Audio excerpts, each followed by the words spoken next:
Welcome back to Soundscape, where we uncover the stories behind the songs that didn't just top the charts but changed the world. Today, we're diving into one of the most explosive, misunderstood, and influential songs of all time, Smells Like Teen Spirit by Nirvana.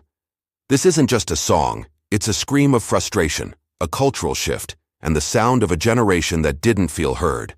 Before or after this story, I encourage you to listen to the song again, because once you understand where it came from, it hits very differently.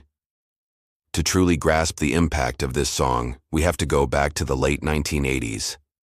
Rock music was a spectacle. It was dominated by flashy hair bands with big egos, polished looks, and lyrics that felt more like a party than a protest. Think spandex, hairspray, and over-the-top guitar solos. But underneath that shiny surface, a new sound was brewing in the Pacific Northwest, specifically in the rain-soaked, gritty town of Aberdeen, Washington.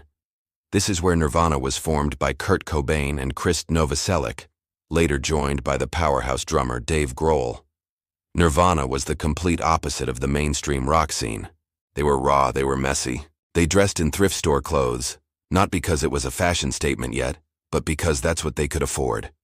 Their music wasn't about empty bravado. It sounded like confusion, anger, and a desperate search for honesty. At the center of this storm was Kurt Cobain. He was a brilliant songwriter, but also a deeply sensitive and conflicted individual who felt incredibly uncomfortable with fame, labels, and the expectations that came with being a musician. He wasn't trying to be a rock star, he was just trying to make sense of the world through his guitar. So, how did this seismic song come to be? The story behind the title is almost a joke. Kurt's friend, Kathleen Hanna, from the band Bikini Kill, scrawled on his apartment wall, "Kurt smells like teen spirit."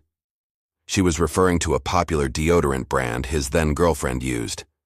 Kurt, completely unaware of the deodorant, thought the phrase sounded revolutionary. He saw it as a poetic declaration of youth rebellion. It was a happy accident, a perfect misunderstanding that gave the song its iconic name. But while the title was a fluke, the lyrics were anything but. Kurt Cobain wrote the song as a cynical commentary on his own generation. He was mocking the apathy, the mindless consumerism, and the way corporations were trying to package and sell youth culture back to young people. The lyrics are deliberately chaotic and fragmented because confusion was the message. Lines like, "Load up on guns, bring your friends," and "a mulatto, an albino, a mosquito, my libido," were meant to be jarring and nonsensical, reflecting the feeling of being overwhelmed by contradictory messages. And then there's that iconic sarcastic chorus, "Here we are now, entertain us." Kurt said this was something he used to say when he'd walk into a party to break the ice. But in the context of the song, it's a powerful statement. It's a taunt aimed at the music industry and the audience, capturing the boredom, the cynicism, and the deep-seated frustration of a generation that felt like it was just supposed to be a passive consumer of entertainment. It's a demand, but it's a tired one. When Smells Like Teen Spirit was released in September 1991, nobody, not even the band or the record label, expected what happened next. It was an explosion. The song started getting airplay on college radio, then on MTV, and suddenly, it was everywhere.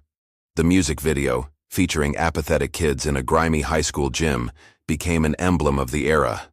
The song climbed the charts and did the unthinkable. It knocked Michael Jackson off the #1 spot and single-handedly ended the reign of glam metal. The world of music changed overnight. Suddenly, grunge was mainstream. Flannel shirts, ripped jeans, and an anti-establishment attitude became the new uniform. Major record labels scrambled to find the next Nirvana, signing bands from Seattle left and right. More importantly, the song gave a voice to millions of young people who felt lost, angry, misunderstood, or just plain numb. It validated their feelings. It told them it was okay not to be perfect, okay to be messy, okay to scream instead of smile. The song wasn't just music, it was permission to feel. But here lies the tragic irony of it all. The very song Kurt wrote to mock and reject mainstream culture became the biggest commercial anthem on the planet. He was suddenly labeled the voice of a generation, a title he despised, He felt like a commodity, a product being sold, which was the very thing he was protesting against. This immense, unwanted fame weighed heavily on him. He felt misunderstood by the very fans who idolized him, many of whom he saw as the jocks and bullies he had despised in high school. Kurt Cobain's personal struggles were immense and well documented. He battled chronic health problems, addiction, and severe depression. The crushing pressure of being the reluctant spokesperson for Generation X compounded his pain. In April 1994, at the height of his fame, Kurt Cobain died by suicide at the age of 27. His death sent shockwaves around the world and marked the end of an era. It was a devastating loss, not just for music, but for a world that had just begun to listen to what he was trying to say. Even after his death, Nirvana's music didn't fade away. In fact, its influence has only grown. Today, Smells Like Teen Spirit isn't just a piece of 90s nostalgia. You can hear its DNA in countless bands across rock, alternative punk, and even in the raw honesty of some modern pop and hip-hop artists. The formula of quiet verses exploding into loud, cathartic choruses has been copied endlessly. The pain in Kurt's voice was real, the honesty was raw, and the music he created is truly timeless. So, what is the song really about, beyond the myths and the marketing? Smells Like Teen Spirit is not just a simple teenage rebellion anthem. It's about a profound sense of disconnection from society. It's about being sold an identity you didn't ask for and don't believe in. It's about that desperate feeling when you want to scream because words are not enough to express your frustration. The song is loud because it had to be loud to cut through the noise. It's messy because life, especially for Kurt, felt that way. It's a masterpiece born from contradiction, a commercial hit that hated commercialism, a unifying anthem about feeling utterly alone. So now that you know the story, the irony, and the pain behind it, go listen to Smells Like Teen Spirit again. Don't just hear the iconic guitar riff or the thundering drums. Listen to it with this story in mind. Hear the sarcasm in the delivery, the weariness in the chorus, and the desperate plea for something real in a world that felt fake. What did this song mean to you the first time you heard it? And what other iconic song should we explore next? Let me know in the comments below. Don't forget to like, subscribe, and share this video. Stay here on Soundscape, where music meets meaning. Thanks for watching.